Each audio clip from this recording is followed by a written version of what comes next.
احتجاج پر احتجاج کی کال، اور اب 24 نومبر کے احتجاجی مارچ کی ناکامی کے بعد ایک بار پھر پاکستان تحریک انصاف نے اسلام آباد جانے کے ارادے کا اظہار کر دیا ہے، اور یہ فیصلہ ہوا ہے پاکستان تحریک انصاف خیبر پختونخوا کی پارلیمانی کمیٹی میں، جس کی صدارت علی امین گنڈا پور صاحب کر رہے تھے، اور اس اجلاس میں اراکین صوبائی اور قومی اسمبلی بھی موجود تھے۔ جہاں یہ فیصلہ کیا گیا، وہیں اس کمیٹی نے مرکزی قیادت پر ناراضی کا اظہار بھی کیا ہے اور ان کی کارکردگی پر مارچ کے حوالے سے سوالات بھی اٹھا دیے ہیں۔ تو ہمارا سوال یہ ہے کہ کیا ایک بار پھر پاکستان تحریک انصاف ایسا کر پائے گی؟ یہ ممکن ہے، اور اس فیصلے کو لے کر پارٹی میں کس حد تک یکسوئی پائی جاتی ہے، کیونکہ یہ فیصلہ سیاسی کمیٹی یا کور کمیٹی میں نہیں ہوا بلکہ پارلیمانی کمیٹی میں اس فیصلے کا اظہار کیا گیا ہے۔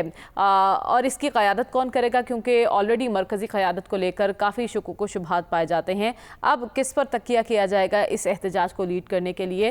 یہ تمام سوالات ہیں جو آج میں اپنے پینل کے سامنے رکھوں گی۔ سلمان صاحب، سب سے پہلے تو میں آپ سے جاننا چاہتی ہوں کہ کیا واقعی ایسا ممکن ہے؟ کل ہم ڈسکس کر رہے تھے کہ پی ٹی آئی کو اب ترک کر دینی چاہیے سیاست، اور اسپیشلی جب پابند سلاسل جو رہنما ہیں پاکستان تحریک انصاف کے، وہ بھی یہی چاہتے ہیں کہ حکمت عملی اب تبدیل کی جائے، احتجاجی طرز سیاست کو مسترد کر رہے ہیں وہ لوگ بھی۔ دیکھیں، وہ اپنی ایک نفسیاتی کیفیت اس سے باہر آنا چاہتے ہیں۔ یہ جو احتجاج اور احتجاجی عمل جو ہوتا ہے، یہ جمہوری عمل کا حصہ ہوتا ہے، اور احتجاج وہی نتیجہ خیز ہوتا ہے جس کے بارے میں آپ نے مشاورت سے پروگرام طے ہو، اس کی ٹائمنگ بڑی امپورٹنٹ ہوتی ہے، اور حکمت عملی۔ وہ منیر نیازی مرحوم کا ایک شعر ہے کہ کچھ انجوی راما اوکھیاں سن، کچھ گل وچ کماندہ توق بھی سی، کچھ شہر دے لوگ بھی ظالم سن، کچھ سانو مرندہ شوق بھی سی۔ بات یہ کہ اگر شہر کے لوگ ظالم تھے تو ادراک تو آپ کو کرنا چاہیے تھا، اور یہ بار بار کی کالیں اور چڑھائی کے دعوے جو ہیں، یہ خود ان کی اپنی پوزیشن اور حیثیت پر اثر انداز ہو رہے ہیں۔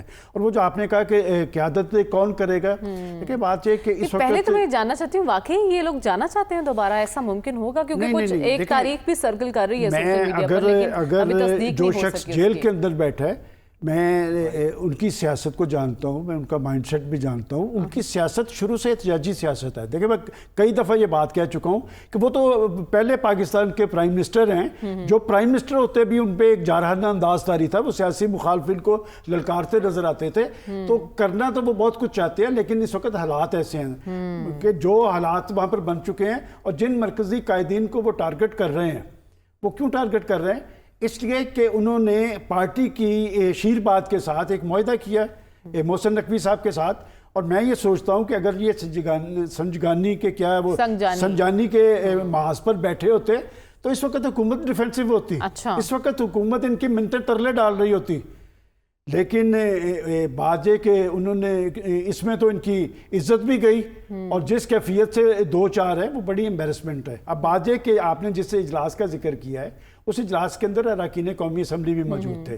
آج بھی پارٹی دو بیانیوں کے درمیان کنفیوز ہے کہ کچھ لوگ جو ان میں ریزنیبل ہیں، جو سمجھتے ہیں کہ جو صورتحال بن گئی ہے، اب اس میں سے آپ نے اپنی پوزیشن بحال بھی کرنی ہے اور پارٹی کو آگے بھی چلانا ہے۔